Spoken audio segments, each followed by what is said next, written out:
Hello everyone. So in this video we will talk about a person who literally changed the whole tech industry.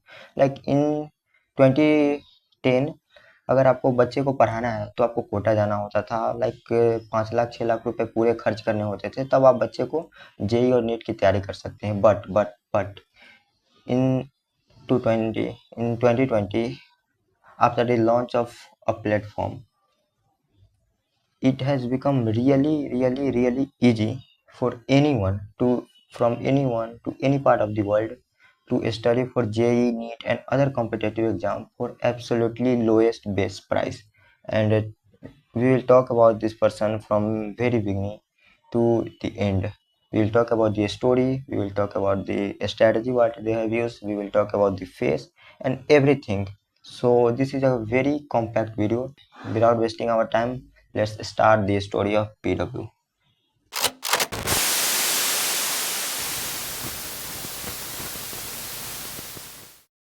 PW के case study में आगे बढ़ने से पहले सबसे पहले हमें एजुकेशन सिस्टम और इसके फाइनेंशियल्स का हाल जाना बहुत ज़रूरी है, तभी हम आगे समझ पाएंगे कि कैसे ये काम करती है।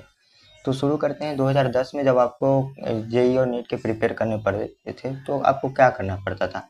आप सबसे पहले कोटा जाते थे। कोटा में 1.5 लाख रुपए 1 साल का फी देते थे, 1 लाख रुपए रहने के खर्चे देते थे, जो कि 2.5 लाख रुपए हो जाते थे। 2 साल का आप तैयारी करते थे तो 5 लाख रुपए आपके खर्च में लग जाते थे। अब आप एक मिडिल क्लास लोग के प्रोस्पेक्टिव से आकर के इसको देखें तो ये बहुत ही एक हार्ड टाइम से गुजरना पड़ता था मिडिल क्लास लोगों को। और पर इसी पे एंट्री होती है इंटरनेट की। जैसे इंटरनेट आई, अच्छे टीचर्स ऑनलाइन आकर के पढ़ाने लगे, जिसके कारण कॉस्ट घट गया। पर अभी भी कहीं ना कहीं वो चीज़ें ऑर्गेनाइज नहीं थी, जिसके कारण रिजल्ट नहीं आ पाती थी। तो यहीं पर एंट्री होती है कोविड की। जैसे ही कोविड आए, ऑनलाइन टीचर्स थे और एक इंटरनेट पेनिट्रेशन बढ़ चुका था और ऑफलाइन के सारे मीडियम बंद हो गए थे।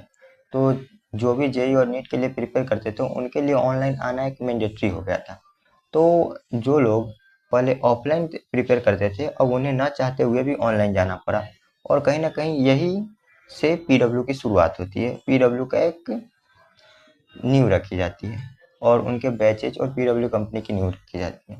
तो शुरू करें तो पीडब्ल्यू कहीं ना कहीं कंपनी तो 2020 से ही बन चुकी थी, लेकिन पीडब्ल्यू की शुरुआत 2014 में अलक पांडे ने एक यूट्यूब चैनल से किया था। अलक पांडे एक बहुत ही मिडिल क्लास फैमिली से आते थे और उन्होंने यूट्यूब पे पढ़ाना चालू किया। धीरे धीरे पढ़ाते 2020 में अच्छे खासे उन्होंने सब्सक्राइबर गेन कर रखा था। यहीं पे जबकि दूसरी साइड इनके जो दूसरे को फाउंडर थे प्रतीक महेश्वरी, वो IIT BHU से पढ़े हुए थे और उन्होंने पहले बहुत सारे स्टार्टअप ट्राई किए, वो चल नहीं पाए। और 2018 से लेकर के वो पेन पेंसिल नाम की एक एडटेक स्टार्टअप चला रहे थे। बट 2020 में जैसे ही उन्होंने देखा कि ये स्टार्टअप बूम, और उन्होंने रियलाइज़ किया फिजिक्स वाला के पोटेंशियल्स को, वो अलक पांडे के साथ पार्टनरशिप करके और आगे बढ़ना पीडब्ल्यू को आगे बढ़ाना चालू किए। एक बहुत बड़ा सवाल उठता है कि अगर पीडब्ल्यू ऑनलाइन ही पढ़ा रही थी तो और जो कि फ्री पढ़ा रही थी यूट्यूब पे, तो वो कैसे अपने सब्सक्राइबर को ऑनलाइन में प्रमोट कर सकते थे। तो यहीं पे शुरू होती है पीडब्ल्यू और अनअकैडमी और बाकी राइवल्स के बीच की डिफरेंस। तो पीडब्ल्यू जहाँ की सारे बाकी राइवल्स अनअकैडमी और बैजूस, ये लोग पहले बच्चे को बेच रहे थे कोर्सेस और पैसे वहाँ से बना रहे थे, वहीं पे पीडब्ल्यू ने बिल्कुल ही उल्टा किया। उसने क्या किया कि उसने सबसे पहले कोर्स बेचने की जगह उन्होंने ट्रस्ट बनाना जरूरी समझा। वो आए यूट्यूब पे फ्री में पढ़ाएं और वहाँ पे एक काइंड ऑफ टेस्ट ड्राइव दिए कि आप चेक करो, अगर हम सही पढ़ाते हैं तो भी हमारे कोर्स लो। एंड इसके कारण हुआ क्या कि मिलियंस ऑफ बच्चे एक साथ पीडब्ल्यू से जुड़ गए। और चूंकि उन्हें फ्री में था, कुछ पैसा वगैरह नहीं देना था, तो सारी चीज़ों को आराम से एकदम स्मूथली पहले वो देखते, टेस्ट करते अच्छा पढ़ाया रहे कि नहीं, और उसके बाद उनका कोर्स खरीदते। जिसके कारण क्या हुआ कि वो अच्छी खासी सब्सक्राइबर और अच्छे खासे ट्रस्ट के साथ अच्छे खासे कोर्स सेल कर पाए, अच्छे खासे स्टूडेंट अपनी ओर अट्रैक्ट कर पाए।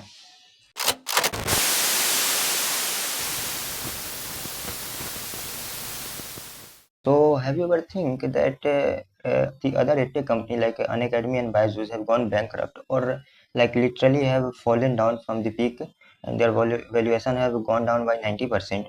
Although on another hand, PW, which has like literally like grow like a hockey stick, and now they are like making millions of dollars.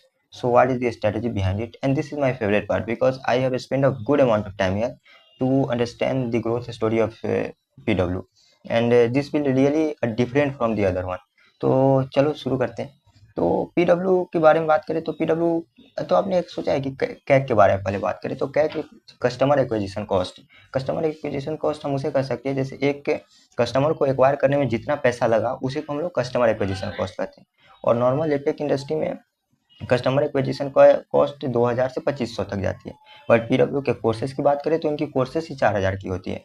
तो क्या आपने सोचा है कि 4000 में से अगर कोई आदमी 2000 से 2500 रुपये कैक में ही दे दे, खर्च कर दे, तो उसके पास 2000 ही बचते हैं। उसी में उसे सर्वर कॉस्ट, टीचर्स, मार्केटिंग और हर चीज़ देखना होता है। तो पीडब्ल्यू इतना जबकि और उसमें प्रॉफिटेबल भी रहता है। तो पीडब्ल्यू इन सारे चीज़ों से हट करके प्रॉफिटेबल कैसे बने, तो इसी सेक्शन में हम इसे डिकोड करेंगे। तो and by the way, this is a very different from another. You will not find any hint about this topic. So PW का, अगर हम PW को एक एडटेक कंपनी ना बोल करके एक कंटेंट क्रिएशन कंपनी बोले या एंटरटेनमेंट कंपनी बोले तो वो ज़्यादा बेहतर रहेगी। तो पहले मैं आपको प्रूफ से बताता हूँ। सो मैं आपको यहाँ पे ये लगा दूंगा प्रूफ वगैरह।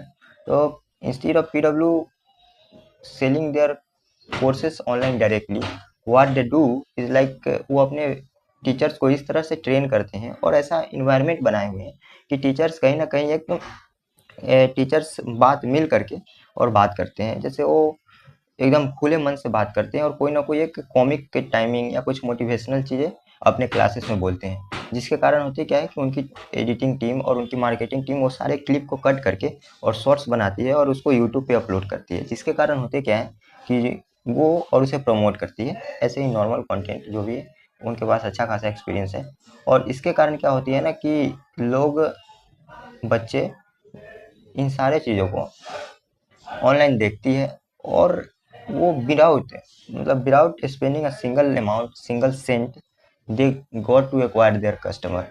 एंड इसी कारण, और यही कारण है, and this is the reason that they literally like bring their CAC from 2000 to literally 50 to 60 rupees.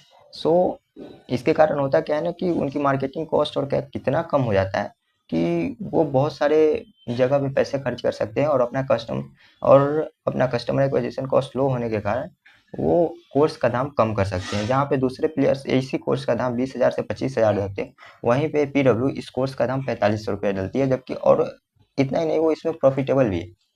तो फर्स्ट ग्रोथ स्ट्रेटजी ये थी। सेकंड ग्रोथ स्ट्रेटजी, लोग बोलते हैं कि पीडब्ल्यू का अलग पांडे का फेस है, और वो है भी, उसे इनकार नहीं किया जा सकता। बट अलग पांडे और प्रतीक महेश्वरी को भी पता था कि इससे हम लोग को इससे हटना पड़ेगा, और उन्होंने बहुत ही आसानी से इससे हट करके और पीडब्ल्यू के कंटेंट क्रिएशन कंपनी की तरह खरीद लिया, बनाया। And third is the question arises कि if a content creation is the only reason why PW able to mark their prices very low, why not other companies trying? And this is a very valid question, and I don't know, they should answer that because they should try this। And because एक बहुत ही अच्छी strategy है, और PW के अलावा Vedantu and on academy ये सब क्यों ट्राई नहीं कर रही है, उन्हें पूछना चाहिए। मैंने उन्हें ईमेल करा था इन सब चीज़ों के बारे में, but they have not answered. So this is by the way, this is a very good strategy.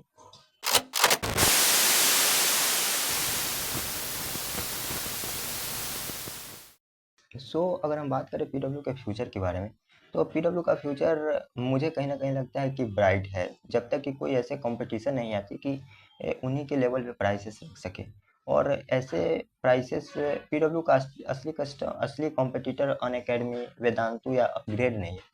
उनका असली कॉम्पिटिटर एक यूट्यूबर टीचर है, जो कि प्राइस को उसी रेंज में ला सकता है, उसी तरह से भरोसा कर सकता है, लोग बच्चों का भरोसा जीत सकता है। तो इन फ्यूचर हम लोग देखेंगे कि वो क्या कर पाती है। अभी तो फिलहाल पीडब्ल्यू का फ्यूचर के बारे में बात करें तो वो ऑफलाइन विद्यापीठ के थ्रू एक्सपेंड कर रहे हैं, ऑनलाइन में अच्छे खासे टीचर है, और 4500 करोड़ के आसपास का रेवेन्यू कर रहे हैं, 900 1000 करोड़ क्वार्टरली वो कर रहे हैं, और अभी वो प्रॉफिटेबल है। उनके अकाउंट में अच्छी सारी कंपनी भी है और पैसे भी है, और वो धीरे धीरे एक्विजिशन भी कर रहे हैं ताकि अपने आप को डाइवर्सिफाई कर पाएँ।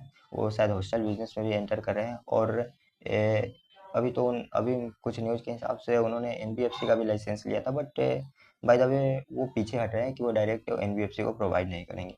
सो मुझे पता है कि ये वीडियो थोड़ा सा काम चोरी था, एंड मैं सही बोलूँ तो मैं इससे खुश बिल्कुल भी नहीं हूँ वीडियो बनाया जो, एंड मुझे आपसे एक्सेप्ट करना चाहिए। लेकिन क्या बोलूँ मैं, एक 10 दिन से मैंने वीडियो नहीं बना रखा था, तो मैं बोलना चाहूँगा कि ये लास्ट टाइम है जब मैंने काम चोरी किया है, एंड अगली बार से मैं काम चोरी नहीं करूँगा। ये वीडियो मुझे डालना था क्योंकि 10 दिनों से मैंने कोई वीडियो नहीं डाला था। तो कमेंट करके बताना प्लीज़ कि कहाँ पे गलती हो रही है और क्या सही करना चाहिए, and I promise you from the next time we will be consistent, and we will put the video on every Tuesday and Saturday.